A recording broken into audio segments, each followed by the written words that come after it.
going to. Hey guys, this is Music Park Bros. We are on the Universal Tram at Universal Studios Hollywood. Make sure you guys like and subscribe, and I hope you guys enjoy. Here we go. In the best possible way, you will leave this tour feeling and sounding like an industry professional, and who doesn't want that, right? Thank you so much.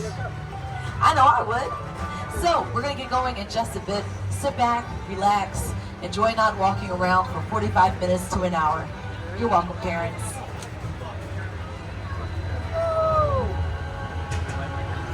How you doing, Steve?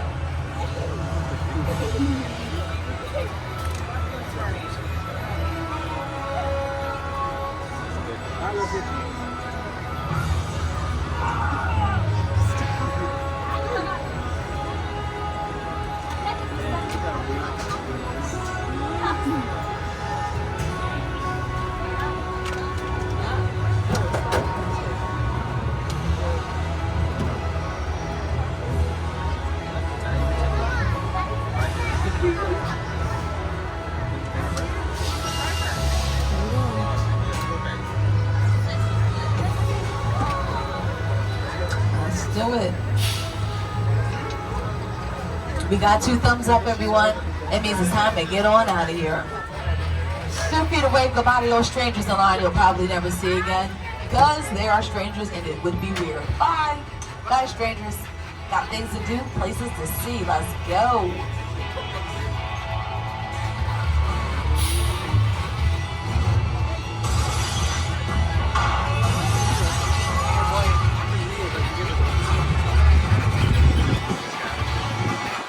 It's official! We've left the theme park behind. We're heading to the heart of an actual working studio. They've been all really good at my job, which again, is to ruin movie magic for all of you. I can't do it on my own. You do not want me driving a tram backwards or forwards. And that is why we have our wonderful driver. His name is Steve. Everybody say, hey, Steve. Hey, Steve. Steve said hello, everybody. Also have a co-host. You probably recognize him from The Tonight Show or maybe his new show, That's My Jam. It's my friend in my head, Jimmy Fallon. Oh, hi there. You made it. Welcome to the Universal Studio Tour. I'm Jimmy Fallon. I'll be making sure that you get through this experience in one piece.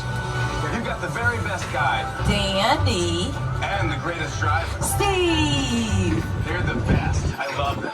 Even though Danny. owes me $5. Oh. I know you guys are excited to get on the tour, but first, a few safety rules. That's right, I do have a few safety rules to go with you, and here they are. First, if you're having a medical emergency, you drop something of value on the side of the tram, or you're having problems with the audio or visual equipment, if you look up, there's a red cord. It runs from the front to the back of the car. Pull that down, I'll come back to assist you as soon as it's safe to do so. Looks like this.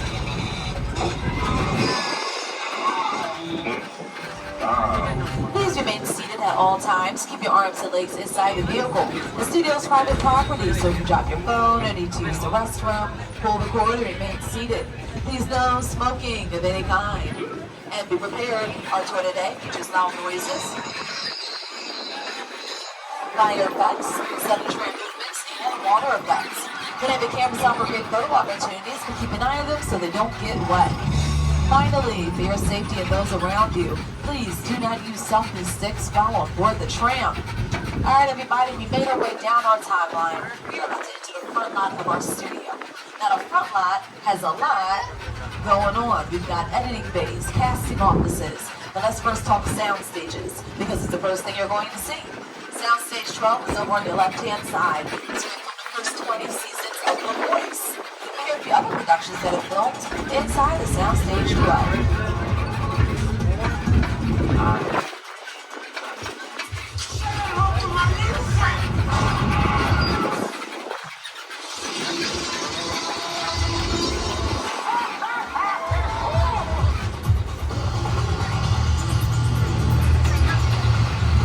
As we officially cross into the front line of our studio, we're driving by sound stages 11 through 7. Inside of sound stages 11, 10, and 9, the show Grand Crew filmed. Inside of sound stages 8, 7, and then 14, we filmed the show Bel Air, which streams on Peacock. So what is you put egg on the cheese? You put cheese on the eggs, on the cheese. It's right. Whoa, how many seasons do you think are in there? It's gotta be a lot. Yeah. Probably fit the whole Bel Air cast and crew. No, we gotta get one of these for the mansion. For sure. You're lucky for y'all. The Banks family mansion lives right here on the Universal lot. Right. Some of Bel Air's most pivotal scenes have been filmed right here. Jabari, what have been your most memorable moments? I don't know. I mean, there's so many to choose from. You know, I love the Warrior set where Will first enters and at that moment his life changes forever. What about you? Well, the Bel Air Academy gym set is here too, and I remember you having me sit in that cold ice bath for hours. Yeah. And that was really fun. I still can't feel my toes. No, but seriously, my favorite part of this lot is the talented crew who put it all together. Hair, wardrobe, makeup, set design, props, and transportation. Oh, yes. Yo, Transform's the best. And they have the sweetest lives for us to play with. Actually, speaking of, if we're gonna get a ride like this, we'd better go talk to Transport now and let these people get back to their tour. Yeah, that sounds good. As long as I get to drive. Oh, not if I've got the keys. Oh, not totally. Come on, man. So Bel Air is the reimagined version of the Fresh Prince of Bel Air from the 90s starring Will Smith. But this time, instead of a comedy, it's a drama, and it's pretty good. As you continue to drive along on your right-hand side, you're going to drive by a bunch of sound stages where a lot of your favorite sitcoms have filmed, like Coach starring Craig T. Nelson, Martin starring Martin Lawrence, more recently The Good Place starring Ted Danson and Kristen Bell, but immediately afterwards Mr. Mayor, again starring Ted Danson. Most recently, this is where Netflix filmed their show Never Have I Ever, which was created by Mindy Kaling, and where we've been filming Quantum Leap starring Raymond Lee. So you've got multiple sets that are completely different from one another, built inside of the same exact sound stages. We can pull that off because sound stages are just giant, empty, soundproof warehouses. Filmmakers can create anything they want to inside of them. Let their imaginations run wild. Speaking of imagination, our favorite imaginary friend is coming up on your left-hand side. It's Ted. Day drinking is what he does. Don't judge him. Ted is also getting his own television show. It's going to be a prequel to the movies, and they get to stream on Peacock. He's standing in front of our bungalows. These bungalows were used as dressing rooms during the 30s, 40s, and 50s. Actors were contracted to work with one studio at a time. The contract can last like 10 years. So when we were working with big stars like Elizabeth Taylor and Jimmy Stewart, these were their homes away from home. They needed something more permanent than the trailers we use today. Now they're offices for writers, directors, and production companies. We're driving by parking spots labeled for $7 Productions. That is The Rock's production company. Next to it, Monkey Paw Productions, Jordan Peele's production company. A little further down, you'll see a sign that says MP, that stands for Mark Platt Productions. He's bringing us Wicked to the big screen, Thanksgiving 2024. And then Bungalow 5195 is our most historic bungalow. It's currently home to the De Laurentiis Company, but before then, it was Alfred Hitchcock's office.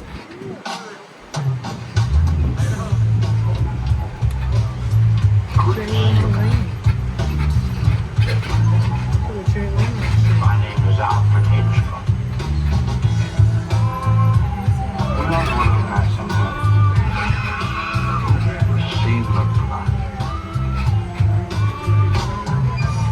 The sound stages over on your left-hand side, they are pretty new, very high-tech. Inside of there, George Lopez and Maya Lopez filmed their hit show Lopez vs. Lopez. It's also where we filmed the reboot of Will and Grace. But the first production to ever film inside of those sound stages was Hairspray Live. And what they did was, they filmed all their interior scenes inside the sound stages. Then when they needed to dance around the city streets of Baltimore, they just crossed from the front lot to the back lot, which is what we're going to do in just a moment. So the back lot is where we have all of our large exterior sets. We film our outdoor scenes on a large scale. The area we're about to drive by, we call these our Metropolitan sets because they've been turned to just about every major city you can think of. So why not just use the actual city street? Control. Filmmakers have to be able to control the environment that they're working in. That's why American Ninja Warrior builds their obstacle course right here on New York Street instead of actually filming in New York. This is also New York and Captain America, the First Avenger, New York and the Amazing Spider-Man, Chicago and the Blues Brothers, London and Austin Powers, The Spy Who Shagged Me, Paris and Billie Eilish's Amazon Prime concert. We're moving on from the urban jungle and headed to another jungle, Skull Islands. It's the original thing at heart that made me want to direct movies. I saw that movie on TV. That's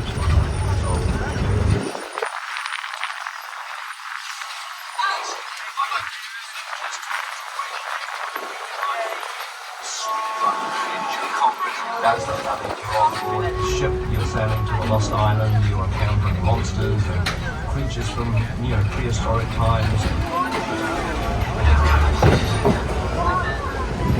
Please remain seated at all times. Hold on to your belongings as well as your loved ones. Welcome to Skull Island.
Those 3D glasses, everyone. I have a feeling you might need them later on in the tour.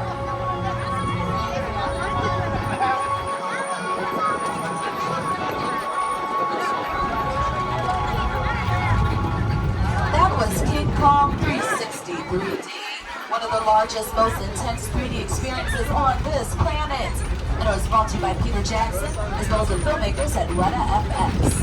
They're a team out of New Zealand, and they know what they're doing when it comes to special effects. They've won 7 Academy Awards for their work in film, the 7th for Avatar: The Way of Water. They worked on many movies throughout the years, including the original Avatar, Wonder Woman, The Lord of the Rings, Wonder Woman 1984, The Hobbit trilogy, and Marvel movies like Shang-Chi. You witness that epic battle on 4 screens. They stand at 40 feet tall, 180 feet long. And they use some of the world's most advanced filmmaking technology today.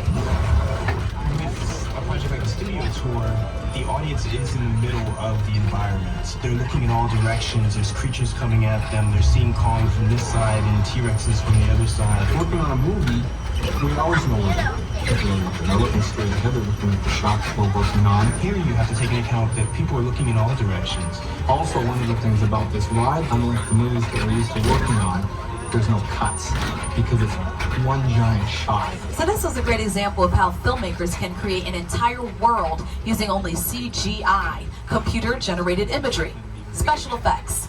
But usually they'll combine CGI with something physical, like a picture car.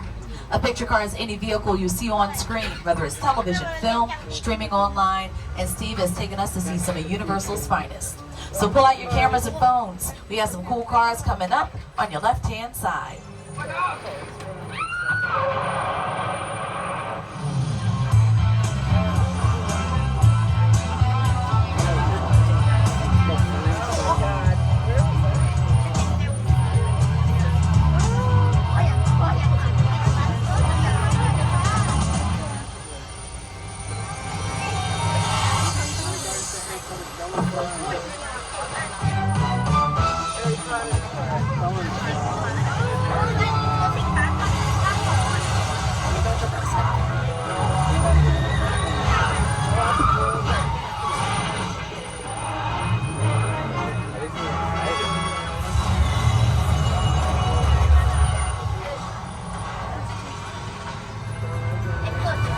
So let's talk about the movie magic used to create picture cars. Why?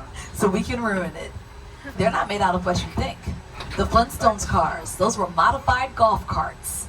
The Ferrari used a Magnum PI, has a Volkswagen engine, a dune buggy frame, and a fiberglass shell. And you might have noticed something was missing from the gyrosphere that was used in Jurassic World. That glass shield, right? It's because it never existed. Glass is tricky to film with. If it's not angled perfectly, everything in the background reflects off of it and shows up on camera. So instead of trying to angle a glass dome, they created it out of CGI. Full circle moment. But we're going to leave those Fast and Furious cars behind, so let's head over to see some ferocious animals. Welcome to Jurassic Park. Welcome to Jurassic Park, everyone. Or at least an area filled with set decorations and picture cars that are used in Jurassic Park and the Lost World Jurassic Park, directed by Steven Spielberg. A set decoration is exactly what it sounds like. Anything we use to decorate our sets make it look as realistic as possible. Now on your left, you're going to see the mobile lab that was used in the Lost World Jurassic Park. This picture car is made out of wood. You see it chipping in the back. And of course, we have our dinosaurs. Where are the dinosaurs? No, but really, where are the dinosaurs? Okay, well, here's one of them. Maybe the others might have escaped, though. That's kind of crazy, right? Like, who's ever heard of dinosaurs escaping and just running around? It's wild. Oh, well, instead of introducing you to our dinosaurs, how about I show you a scene? They used the mobile lab we passed, and I can explain to you how it was done.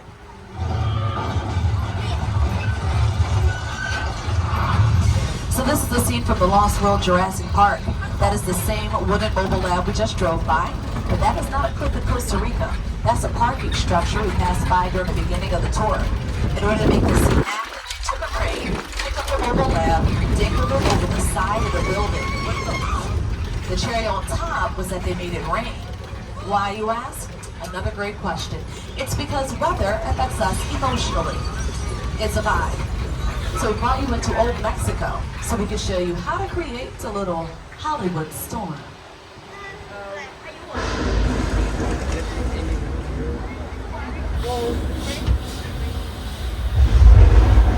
Like most storms, ours starts off with a little bit of lightning, a little bit of thunder. We let that go on for a bit, and then at the perfect moment, we make it rain. This is how you make it rain in the movies, folks. We use a highly sophisticated and intricate system called a sprinkler. That's it, it's a sprinkler. Shoot the water up, allow it to fall down to the ground naturally. You might notice the rain is only falling in specific places. For some of you on one side of the tram and not the other. We only need to fall the actor would be standing, where the cameras would be facing. The rest of it, we don't really care. And if you're really observant, you might notice that the raindrops are larger than you're used to seeing in nature. If you take a picture of real rain, you're barely going to see it. Think of the foot. Whoa! Can we cut that off? That's not.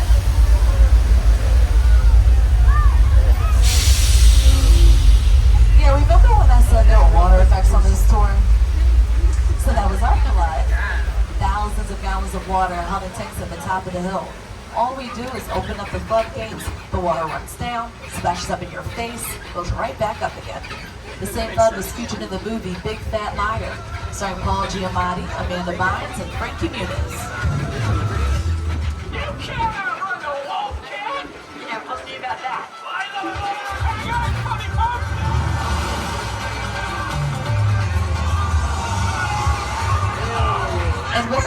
Flash, we've crossed the border from old Mexico into the wild, wild west.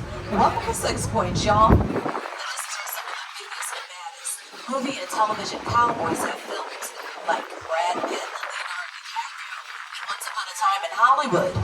Audie Murphy filmed here, Clint Eastwood, Jimmy Stewart, and the baddest Jimmy of them all, Jimmy Fallon.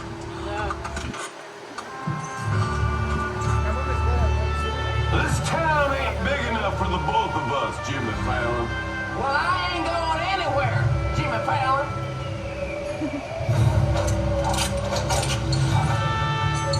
Now look here. Nice folks in this tram don't want no trouble.